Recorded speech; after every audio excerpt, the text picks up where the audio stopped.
우리가 어제 말씀을 보았지만 여호수아 13장 1절에서 하나님은 여호수아에게 이렇게 말씀하십니다. 제가 다시 여호수아 13장 1절 제가 읽어드리도록 하겠습니다.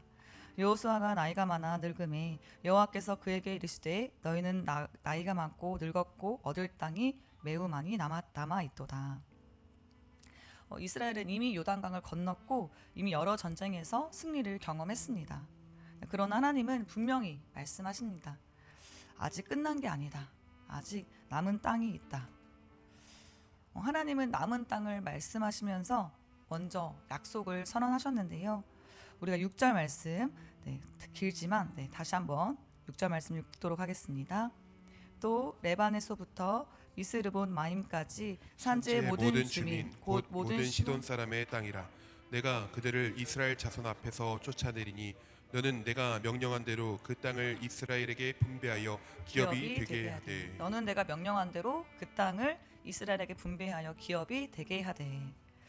전쟁은 아직 많이 남아있지만 그 땅은 이미 하나님께서 기업으로 정해주신 땅이었습니다. 그래서 이스라엘이 차지하기도 전에 하나님은 이미 이 땅이 너희 것이다 라고 말씀하십니다. 그리고 오늘 우리가 읽은 15절부터의 말씀은 그 하나님의 약속이, 내가 기업을 너에게 주겠다라는 그 하나님의 말씀이, 하나님의 약속이 실제 역사 속에서 어떻게 구체적으로 나누어지는지를 보여줍니다. 우리가 함께 본문을 읽었지만 본문을 보면 지명이 아주 자세하게 나옵니다. 읽다 보면 왜 이렇게 세세하게 나눴을까 싶을 정도인데요. 15절 말씀은 이렇게 시작합니다. 모세가 므낫세 반지파에게 기업을 주었으되 15절 모세가 르우벤 자손의 지파에게 그들의 가족을 따라서 기업을 주었으니. 여기서 중요한 표현은 이건데요. 바로 그들의 가족을 따라서입니다. 하나님은 막연하게 약속을 주시는 분이 아니라 각 사람의 삶과 형편을 아시고 구체적이고 세밀하게 기업을 나누어 주시는 분입니다. 본문을 보니까 르우벤 지파에게 주어진 땅은 아르논 골짜기에서부터 헤스본과 그 평지에 이르는 지역이었습니다. 본문 15절부터 21절까지의 말씀은 그 땅의 경계를 차분하게 설명하고 있습니다. 즉 어디서 시작해서 어디까지인지, 어떤 성읍들이 포함되는지를 아주 세세하게 설명하고 있는데요. 그런데 22절에 보니까 제가 읽어드리도록 하겠습니다. 이스라엘 자손이 그들이 살육하는 중에 부올의 아들 점순과 발람도 칼날로 죽였더라. 땅 이야기를 하다가 갑자기 발람 이야기가 나옵니다. 즉 성경은 단순히 이만큼의 땅을 차지했다라는 정보만을 말하려는 것이 아니라 이 땅이 어떤 영적 배경을 가졌는지, 어떤 영적 배경을 가진 땅이었는지를 함께 말하고 있는 것입니다. 본문에 나오듯이 발람은 이 지역과 깊이 연결된 인물입니다. 짧게 설명드리자면 그는 입으로는 하나님의 이름을 말했지만 마음은 돈과 욕망을 쫓았던 사람이었습니다. 이스라엘을 직접 저주하지는 못했지만 죄를 가르쳐서 스스로 무너지게 만들었습니다. 그 결과가 바로 부올 사건인데요. 그래서 성경은 르우벤 지파의 기업을 말하면서 굳이 발람의 이야기를 덧붙인 것입니다. 즉 이 말은 곧 이런 뜻인데, 이 땅은 발람이 상징하는 거짓 영성, 타협과 혼합 신앙이 제거된 자리이다.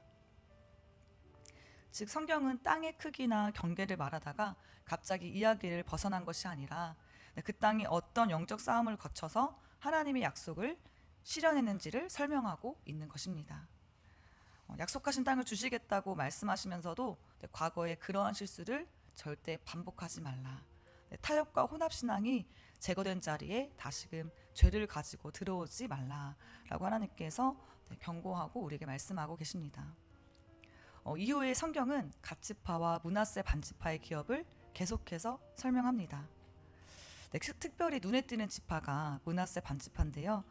이 지파는 요단강 동쪽과 서쪽 두 지역으로 나누어서 기업을 받습니다. 29절 말씀인데요. 우리가 한 목소리로 봉독하도록 하겠습니다. 므낫세가 므낫세 반지파에게 기업을 주었으되 므낫세 자손의 반지파에게 그들의 가족대로 주었으니. 여기서 성경은 다시 한번 이 표현을 반복합니다.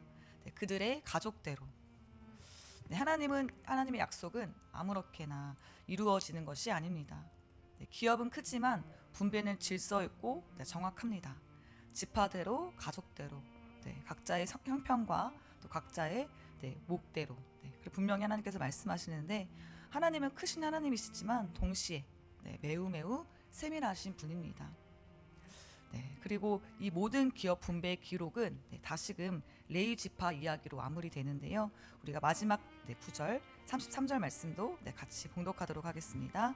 오직 레위 지파에게는 모세가 기업을 주지 아니하였으니 이는 그들에게 말씀하신 것과 같이 이스라엘의 하나님 여호와께서 그들의 기업이 되심이었더라. 아멘. 네, 다른 지파들은 네, 땅의 경계로 설명되었지만 네, 레위 지파는 경계가 없습니다. 네, 기업이 없다라고 말합니다. 그들에게는 땅 대신 하나님께서 자신이 기업이 되셨기 때문입니다. 네, 이 말은 레위 지파가 더 영적인 존재라는 게 아닙니다. 네, 그들은 성막과 예배를 맡은 자로서 공동체 전체를 섬기는 자리로서 부름받았기 때문입니다. 네, 결국 우리는 15절부터 33절까지 말씀을 보면 결국 성경은 땅 이야기로 시작해서 하나님이 그들의 기업이 되신다는 하나님 이야기로 끝이 납니다. 네, 기업의 목적은 땅이 아니라 하나님과의 관계이기 때문입니다. 네, 다른 지파들은 네, 어떤 땅들을 기업으로 받았지만 네, 레위 지파만은 하나님을 기업으로 받았습니다.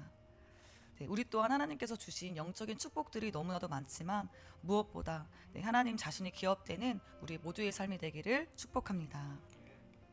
네, 우리가 살펴본 오늘 요단강 동편의 땅 분배 이야기는 단순한 과거의 행정 이야기가 아닙니다. 이미 은혜를 받은 백성들이, 이미 하나님의 약속을 받은 백성들이, 또 하나님께 죄사함 받은 이들이 하나님께서 약속하신 땅에서 내가 이제 무엇을 의지하며 살아갈 것인가에 대한 말씀입니다. 네, 우리 또한 각자 다른 자리, 각자 삶의 경계를 가지고 살아가는데 분명한 사실은 네, 하나입니다. 네, 우리는 모두 동일한 하나님을 기업으로 받은 사람들입니다. 네, 그러므로 우리가 이미 주신 은혜를 가볍게 여기는 것이 아니라 우리 안에 있는 하나님께서 주신 그 은혜를 가지고 또 무엇보다 하나님 자신을 네, 가장 큰 기업으로 붙들고 살아가는 저와 여러분이 되기를 소망합니다. 네.